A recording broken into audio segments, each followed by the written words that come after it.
Juan Soto hits his first big bomb in New York Mets camp. Buck Showalter gives us a breakdown in his analysis on the New York Mets starting lineup. Andy Martino gives us a breakdown of how Juan Soto is acting in the locker room. And will Francisco Lindor be made the team captain?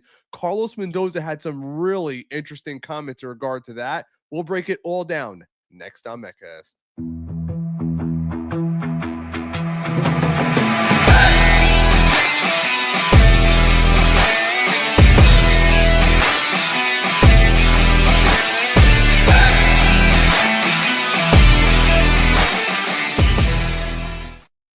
Welcome back to Metcast, friends. As always, I am Ray. If you're enjoying this content, as always, make sure you hit that like and subscribe button, turn that notification bell open or on, because you never know when we're going to put up an upload, have a live stream, or even have a guest on that you'll be able to talk to. But today, I'm sure, as long as all you guys watching Juan Soto's first at bat, I know it's spring training. We shouldn't get above our hype level too high. But I got to say one thing. Probably my favorite thing of all is watching these Yankee fans fill up my DMs on Metcast over on X, crying, bitching, and moaning like they always do because there is a new sheriff in town. They know it. I know it. You know it. And it's just a good feeling. There's a great feeling around this ball club. And one thing that keeps going through my mind, and I talked to Pat Ragazzo about this off the air. I talked to Mike Puma, the Will Salmons, all the reporters we've had on here. I've talked to Figgy off the air. They all say the same thing. The spotlight is never, and I mean never, too big for a guy like Juan Soto. He's proven in New York. He's won a world. Bryce Harper left the damn Washington Nationals, and he had every excuse in the world to be in the Nationals, be an okay team, be a guy there. And instead, he balls out and they win a World Series. He is, I don't want to jump the gun. I know it's the first game, but he is the guy. He's Mr. Cool, calm, and collected when it means the most.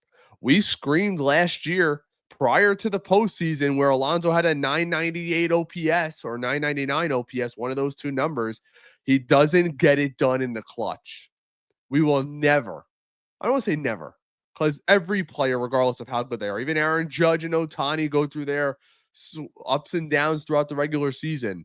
But we will never sit there and say Juan Soto consistently doesn't perform in the clutch. That is not in our vocabulary when it comes to a guy like him.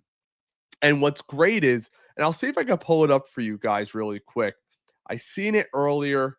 Let me see if I could pull it up really quick. I don't know if I have it here.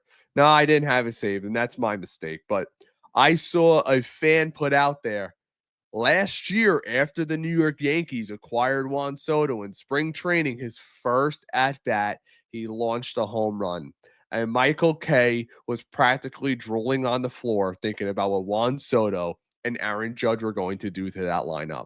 And hey, I don't blame the guy, but now all of a sudden he sucks, according to Michael Kay. That's what's so great about this. That's why when people call his radio show, and I have beef with somebody else who I'm going to bring up too really quick, but I don't like to do that a ton, but I'm going to do it anyways because we keep it real here, right, people? He's sitting there, oh, the defensive woes. Who gives a crap about the defensive woes? And I say that very honestly, and that's why I didn't love the Siri move, but I understand it. I understand it because Siri is one of the best defensive center fielders in all of baseball. Grades out in the 99th percentile in speed in the outfield and range and quickness. He's got a pretty good arm and he covers a absolute ton of ground, which is going to help Juan Soto. And that's something that, when you have a guy in right field like Juan Soto, you could do. Now, I want to get to some of these comments by Andy Martino after the game, Juan Soto's press conference after the game. Let's listen to it together. And then I have a bone to pick with another WFAN personality. And I know a lot of you guys complain, oh, Metcast, all right, all you do is cover the WFAN. You do reaction to SNY. That's what this channel's about. I am a fan.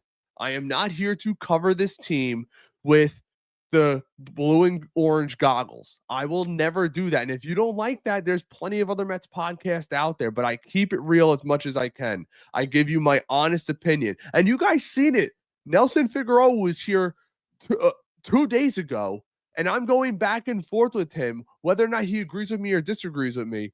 And that's one thing that we do different than other channels. I will go back and forth with my guest, and I do it respectfully, of course, but they understand it comes out of a passion for being a fan, whether we agree or disagree. But I got another personality to call out. Let's keep it positive to start the show, and we'll get to these Andy Martino's and Juan Soto response. But I want to let you guys know really quickly, our sponsor over at Homage dropped these sick, and when I mean sick, they did it last year.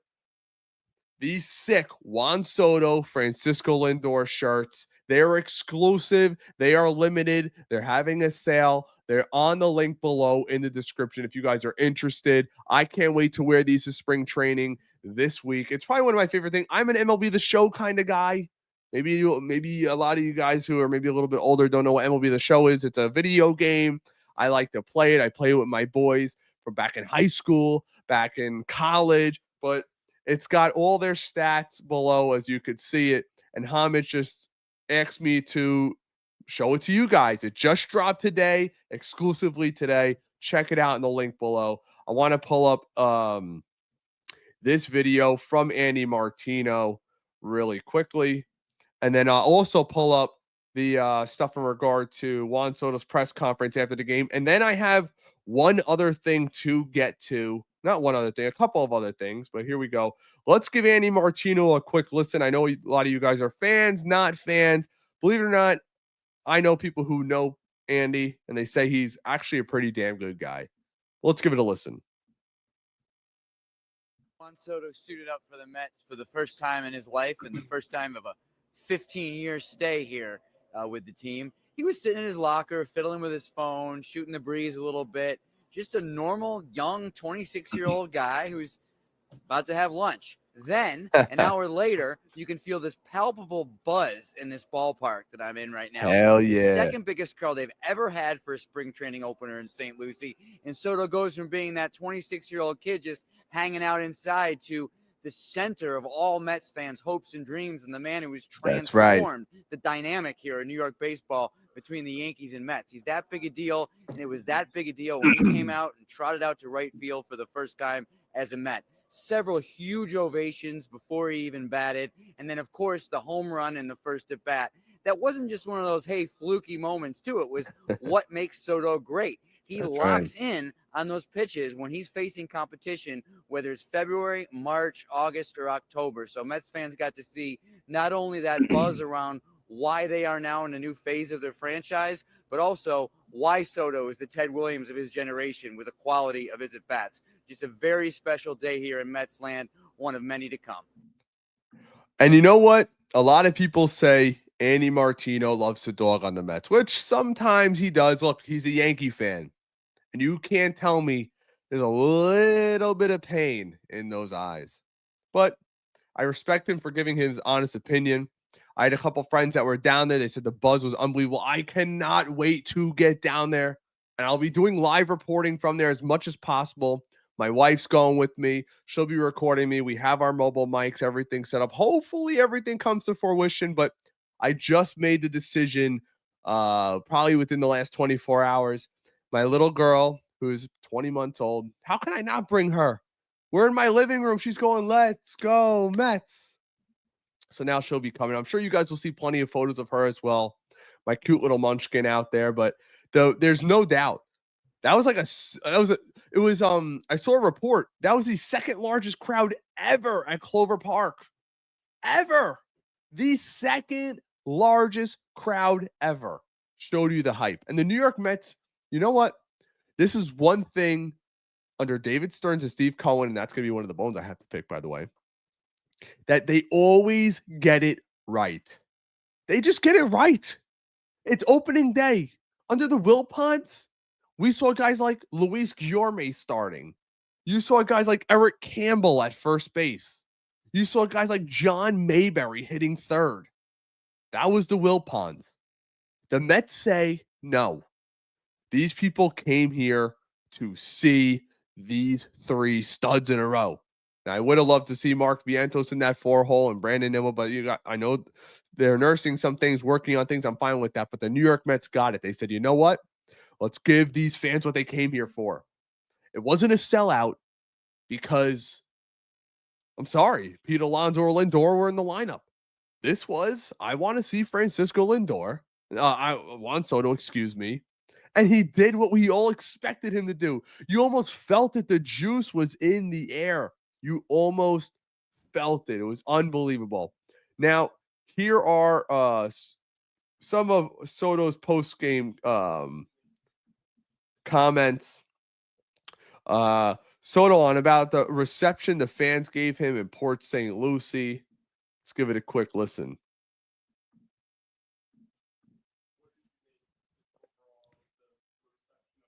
Questions being asked.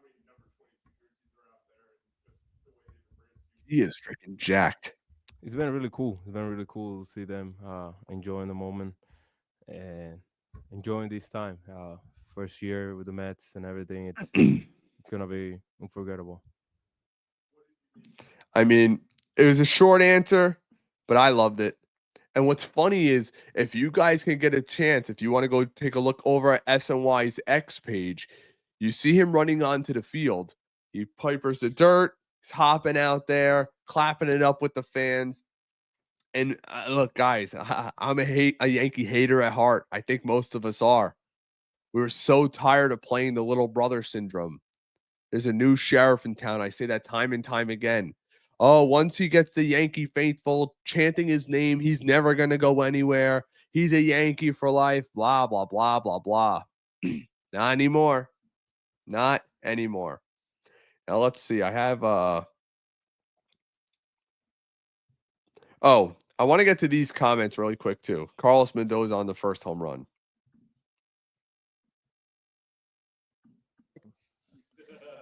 Yeah, look, it's pretty incredible. Not gonna lie. Been watching this guy take some live at bats for the past 4 or 5 days, and then just having the ability to turn the switch like that. You put a different guy on the mound with a different uniform, and he just locked in. And regardless of the results, he was a different guy on the box today. Whether he was taking pitchers when he swung through that fastball, and you just saw his demeanor on the box. And then obviously he goes out there and hits that homer. Yeah, incredible. And that pretty much sums it up with Carlos Mendoza. I will say this, and let me know what you guys think down in the comments. I'd be very interested to see because I think there's going to be some old school guys that aren't going to like it. There's going to be some new school guys like myself. I'm a little bit of both. I love this new replay system, and I wish it was going to be implemented this year, and it wasn't just going to be spring training. The point of an umpire, in my opinion, get the call right. I understand some people say, well, baseball was built around human error.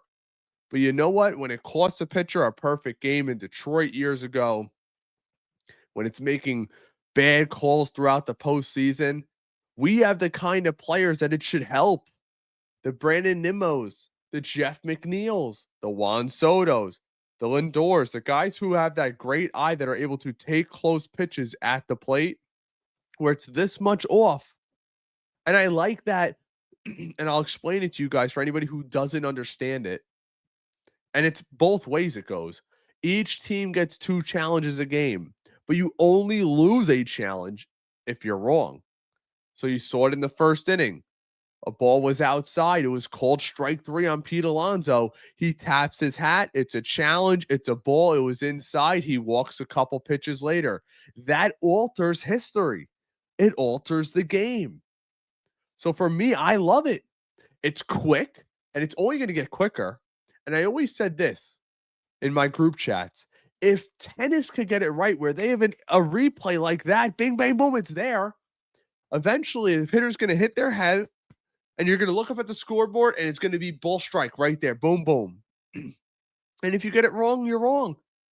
And you move on. And I like that it's instantaneous. It can't be, let's look at the camera. Okay, yeah, okay. Well, No, it's got to be instantaneous. That's one thing I really like. There's no like, there's no waiting around.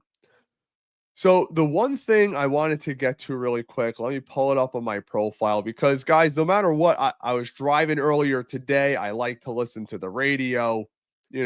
Shoot me. I'm an old school kind of guy like that.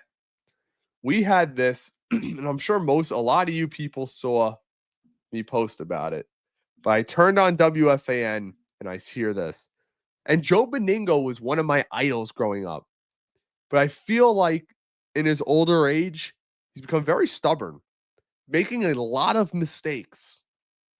First, it was with the New York Jets and leaking his Rob Saleh text exchange. I mean, I don't know who does that in the media. You're a trusted media member. And the first thing I do when I turn on WFAN this morning, as I'm taking my daughter to swim lessons, I'm not a big fan of David Stearns. He's got to prove it to me. And I'm sitting there like, are we for real right now?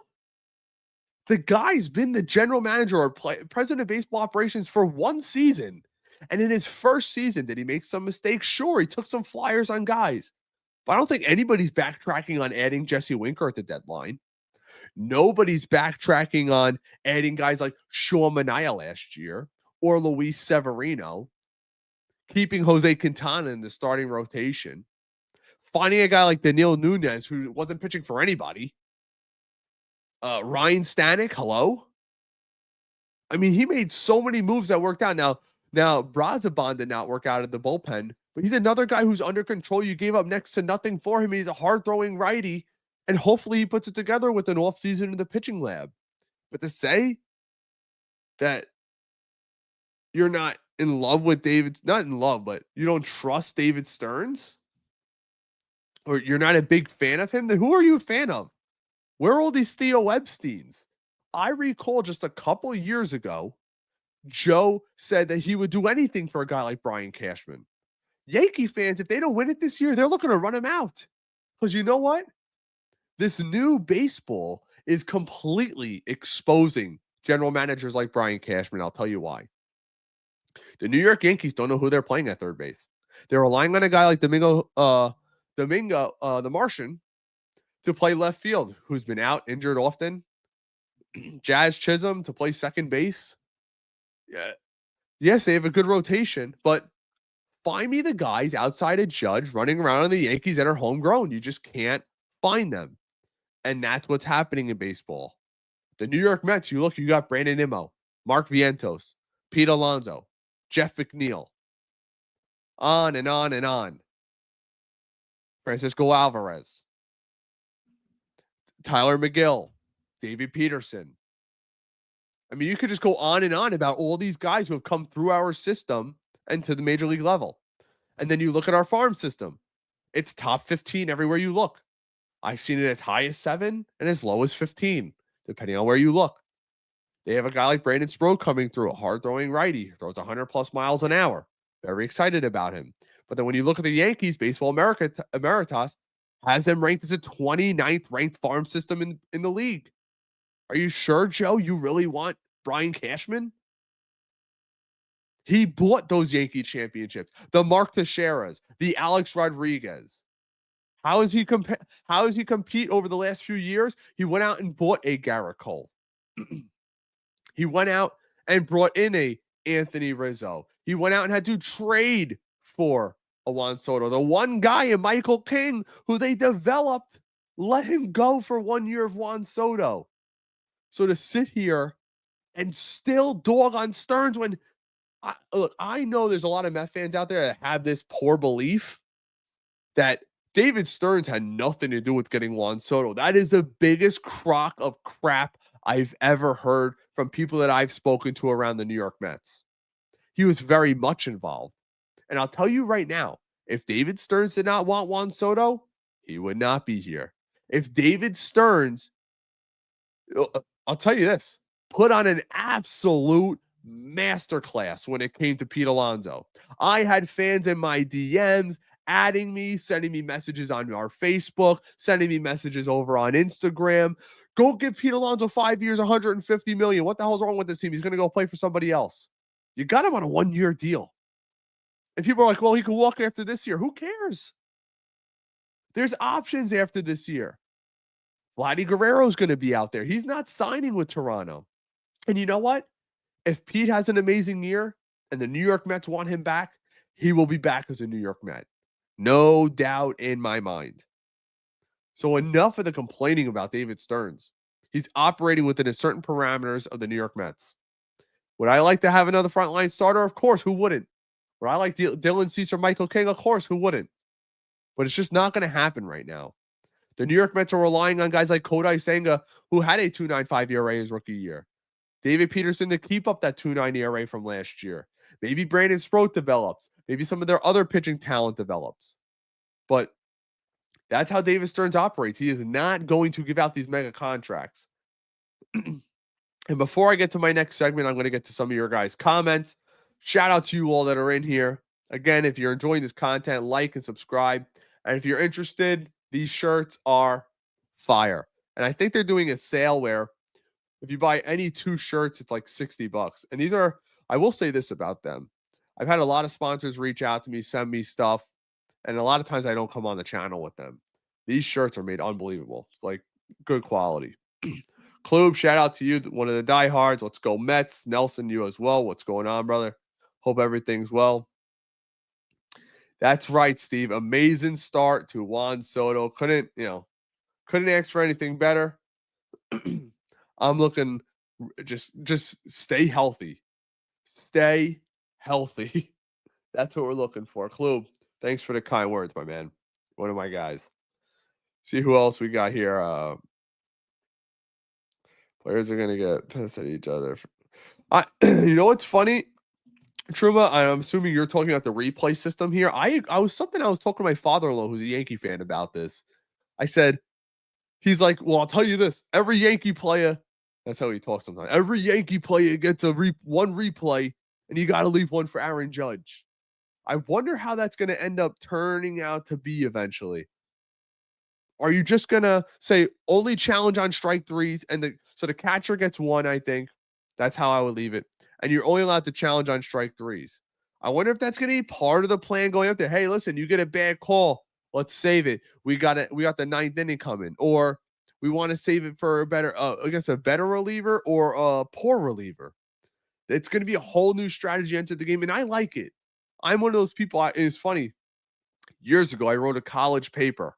And it was replay advancing in baseball. Why or why not? And I was so against it because some of the ideas out there were just utter, I don't want to say ridiculous, but they were a little comical. But, I'm for this system. I really liked it. Someone spiked Joe B's prune juice. Nelson, that's hysterical.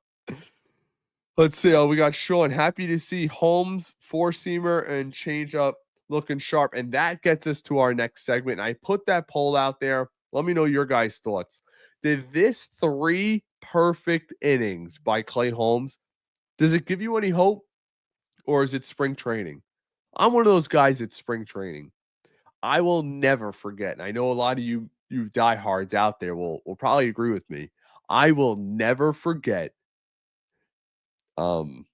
Michael Kadire.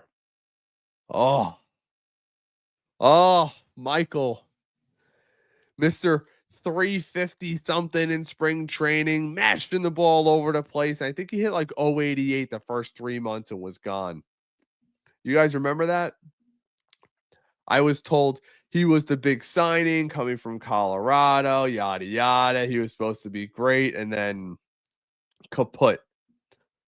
All right, so let's move on to this next segment. This next segment, I'm going to be pulling up Buck Showalter's over on MLB Network, talking about the Mets lineup and the Yankees lineup. And the host, you could see, is a completely Yankee fan. But when you hear about Buck talking, he really gets into the X's and O's, like kind of where I was thinking. Let's give it a listen. This lineup, Buck, was light. without Pete Alonso. I think they did a great job. They held the line on him, certainly, but they paid him nicely. 2 years, 54. He gets $30 million. He got a nice bonus this year. He gets $30 million this year alone. And I tell you what, their lineup now looks, to me, much more formidable with Alonso back in. Once again, look at 6 through 9 there compared to the Yankees 6 through 9. You like this one better, right? I'm torn. Marte, no. Alvarez, I think, has a great future. McNeil is on the decline. Siri and Taylor. He goes, McNeil is on the decline. Let's just throw that out there. Let's just ignore those last 2 months before he got injured where his OPS was well over 800. Don't hit. So, no, Yankees, I would take. Well, my point is that's what grinds a starting pitcher, that 6 through 9. There's no place to breathe and everything there. The left-right on both these clubs creates a lot of problems for your bullpen. These are two good lineups, but they're two of the better lineups in baseball, comparatively speaking. Yeah. But 1 through 5 is where that's at. Yeah, but can we go back to the lineup? How would you do it? Of course, Buck says 6 through 9, and you look at the very top of the lineup. Like that's a given, Brian. That's a given. 1 through 4 or 5. All right, but now, again, a few weeks ago there was no Soto and there was no Alonso. So Lindor off. Marte could be a great DH. I'm still very skeptical to whether the New York Mets are going to pay Starling Marte $20.75 million to DH. Very skeptical on that. Nimmo got hurt last year, but he's still a very good on base. Meaning I would not be surprised if we hear over the next 2 weeks or something, breaking news, Starling Marte's been traded to Arizona or Pittsburgh, something like that. Player Vientos slugged 500 last year. Yes, that's all well and good. But, I mean, Soto, obviously, they're going to be paying the freight for 15 years. But the Soto-Alonso thing makes a big difference, doesn't it? Yes, it does. Especially. They have Brandon Nimmo in the 4-hole. That's what's really interesting. I've seen a lot of lineups like that. I don't want Nimmo going up there pressing. But I also understand you want to leave Juan Soto in that 2-hole because you want your best hitter in the 2-hole for the lineup turning back around. I would probably swap McNeil. I'd make McNeil my 9-hitter, almost like a second leadoff hitter for Lindor and his power at the top. But I'm not scared to go righty-righty. I don't think Jesse Winker is going to be guaranteed to be start against every right-handed pitcher. So I'm almost like, when I'm looking at this lineup, I agree with the Lindor, Soto, Alonso. I would still go Vientos, then Nimmo, Marte, Alvarez, McNeil, or you could even, swap that bottom 3 around. Leave Alvarez in the 7-hole if I could, but I want Vientos in that 4-hole. He's way better protection for Pete than Nimmo. It just is what it is. And I understand it's his second year, but I think he can handle it. Well over 900 OPS in the postseason. He hit when it mattered. So clearly the big spot is not too much for him. And, or if you want, I don't know if they'd be willing to do it, but Vientos 3rd, Alonso 4, Nimmo 5. That's what reads better for me. Vientos, it's all about that K rate. If he's able to correct that strikeout rate, that high whiff rate that he had, he'll be coming up with a guy on more often than not. And then him, Alonso, you're going to be hitting a lot of 2-run home runs. Those guys are going to have a lot of RBIs next season. Actually, for the opposition bullpen wise, it's a tough lineup to go through. I look at it how you're going to match up with it late in the game, and it's tough. I know what you're saying, right? The way when you get a playoff baseball, tournament baseball, it's a whole team, whole lineup. Well, it's not even close. The Mets lineup's better at this point. It's not close. Let's be real. It's not even close. Let's see. Yeah, Nelson. You know what? I tweeted that out. The Sean Manaea working on something with Johan Santana. Very interesting to see that. Coy, nope. Marte stays because Soto, great friends, but Soto's generation, Marte's respected like a JD. Look, but Martinez wasn't making $20.75 million, and let's be honest, it's way more than that because they're over the tax right now. Those are just the facts of everything, right? I mean, we can't. Oh, so we have this. Here is, and I wanted to show this earlier. I found the video. Here's Marte. Juan Soto running out onto the field. God, how can you not love this? Today, and when Juan Soto took the field, he got a thunderous ovation from the crowd, which is packed not only in the stands but out on the berm in right field as well behind Soto. Now, today, I wrote, I think I'm falling in love. Oh, that's great. That's great. Oh, so I wanted to get to one other story that I seen, and it was brought up to Mendoza. This is courtesy of Robert Sanchez of SNY on this. Very interesting. That's all I'm going to say. Let me pull this up for you guys. Here we go. Carlos Mendoza on potential Francisco Lindor captaincy. I've had some conversations. Oof, don't get me started. I've had some conversations. Talk about, leaving a cliffhanger there. I've been calling for it for a while. Not since the days of David Wright have the Mets had a player with a C on their chest as the team's captain. In fact, in the team's 62-year history, only 4 players have been given that honor, which we all know.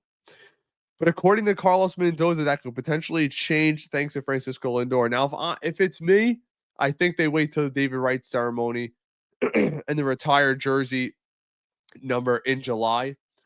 I'm not gonna lie. I've had some conversations with David Stearns. Mendoza told Evan Roberts on WFAN about possibly naming Lindor captain. I haven't had any of those conversations with Steve Cohen, which he's gonna obviously have to give the okay. Obviously, not sure if David had conversations with Steve, but me and David talk about it, and we will continue to have those conversations. Well, what are you going to continue to have? It's either you're doing it or you're not doing it. That's just my opinion. Traded to the New York Mets from Cleveland prior to the 2021 season. Lindor has been through it all in his 4 seasons with the Mets, from disappointing and partially injured first season in the Big Apple to being named runner-up NL MVP last year. The shortstop has handled the pressure of playing New York with, aplomb. Way to throw in a nice word there, guy. And after signing a 10-year extension with after the trade, the 31-year-old plans to be a New York Met future for years to come. Look, he's already doing everything. That's what a captain does, Mendoza said. With the way he goes about his business, his actions, everything that he does off the field, not to mention what he goes about, what he does on the field, but watching guys holding guys accountable, keeping it loose, keeping it fun. Then when it's go time, keeping it consistent. So that's what you want to see out of all your players. And that's one thing that we heard about last year when the team was down and out. He was one of the first players to call that team meeting and take on that leadership role. I believe it was him and JD Martinez. Ever since the days of Cleveland, Lindor has garnered the reputation of a leader, something he's brought with him to New York. On top of that, he and his family have been model citizens in their communities and certainly paint the Mets in a good light. On the field, Lindor, I keep saying Lindor, Soto, I don't know why, /259, 336, 461, 110 home runs, 113 doubles, 359 RBIs, 86 stolen bases in 4 seasons with the New York Mets, all while playing elite defense at the premier position of shortstop, which we all know, which I'm shocked he hasn't won a Gold Glove there. But we all know Gold Gloves are popularity contests. David Wright won a few of them back in the day. I'm not totally sure, even though I'm the biggest David Wright fan. And part of my new setup, that black glove right there, one of the best things my stepfather ever did for me.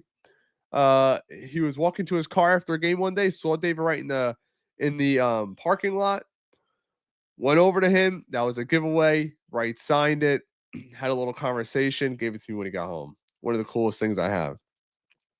Some of the most iconic moments of last season included hitting a go-ahead run against the Atlanta Braves in the New York postseason in New York postseason clinching game on the final day of the regular season, and hitting a game-winning grand slam against Philadelphia in Game 4, which you all know. Blah blah blah. But we all get the gist of the article here. I think it's time for him to be named captain. That's just my opinion when it comes to it. Maybe you guys think different. Let me know in the comments. I'd love to see what fans' perspectives are on this in regard to this. I also want to see the different lineup configurations that Mendoza is going to be trying throughout the spring. I can't wait to see how Jet Williams performs in center field. A lot of the young guys. I saw an at bat yesterday by by Ronnie Mauricio. It was actually, I'm telling you guys, I think he's going to be an absolute stud. Probably the future second baseman. I don't know about Acuna, so one of these guys got to give. Maybe a left field glove for Mauricio. He's a big guy. Depending on what happens with Vientos over at third, Alonso an injury or two, but this team's got a ton of depth, and that's something I'm very excited about. But that's all I got for you guys today. I appreciate you guys sticking around. Everybody in the comments, shout out to you. Again, if this is your first time here, please like and subscribe. Turn the notification bells on because you never know when we're going to do a pop-up live stream like today. Appreciate everybody sticking around. And as the Met content comes out, be sure to give it to you. And I will be going live probably from spring training later on in the week. Catch y'all later. As always, let's go Mets.